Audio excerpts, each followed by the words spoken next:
পুরো আনএক্সপেক্টেড ছিল, মানে মারার কথাই না, কিন্তু হঠাৎ মেরে দিছে। আলহামদুলিল্লাহ অনেক অবিশ্বাস্য, অকল্পনীয় হয়তো একেই বলে।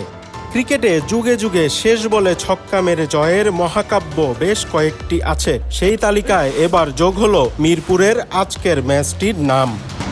সিলেট টাইটান্সের হয়ে ক্রিস ওকস রংপুর রাইডার্সের ফাহিম আশরাফের শেষ বলে ছক্কা মেরে ম্যাচ জেতালেন।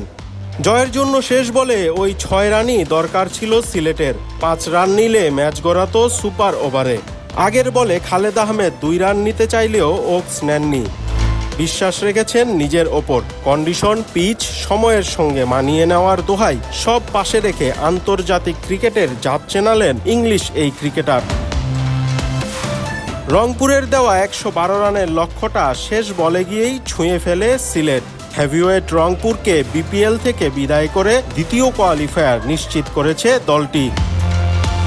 মিরপুরের পিচ এখন আর আগের মতো নেই। টনি হেমিংয়ের ছোঁয়ায় তা স্পিন স্বর্গ থেকে হয়েছে পেস স্বর্গ। তাতে খালেদ আহমেদ 4 উইকেট পেয়েছেন। নাহিদ রানা 150 গতির ঝড় তোলেন। ব্যাটারদের নাভিশ্বাস ওঠে, রান করতে হয় হাঁসফাঁস।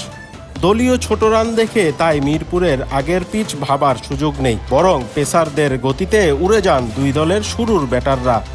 অবশেষে হেভিওয়েট দল রংপুরের হয়ে হাল ধরেন খুশদিল শাহ ও অভিজ্ঞ মাহমুদুল্লাহ। 29 রানে 4 উইকেট পড়ে যাওয়া দলকে কোণঠাসা অবস্থান থেকে টেনে তোলেন খুশদিল। 3 ছক্কায় 19 বলে 30 রান তার। বাংলাদেশ দলকে অনেক ম্যাচে খাদের কিনারা থেকে টেনে তোলা মাহমুদুল্লাহ এবার রংপুরকে টানলেন। 29 বলে 2টি করে 4 ও ছক্কায় 33 রানের ইনিংসে দলকে 100-র কাছে নিয়ে যান। পরে নুরুল হাসান সোহান 18 রান করে কোনো রকমে রংপুরকে 9 উইকেটে 111 রানের পুঁজি এনে দেন। সিলেটের টপ অর্ডার লাইন অনভিজ্ঞ হলেও রংপুরের মতো 30 রানে আগে 4 উইকেট হারায়নি। পারভেজ হোসেন ইমনের 18 ও আরিফুল ইসলামের 17 রানে 44 রান তোলে বোর্ডে।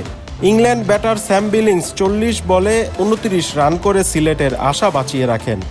মিরাজ 23 বলে 18 রান করে দলকে বিপদে ফেলেন। বিলিংস ও মিরাজকে কাছাকাছি সময়ে হারালেও ক্রিস ওকসের ব্যাটে শেষ পর্যন্ত ক্ষতি পুষিয়ে ওঠে সিলেট।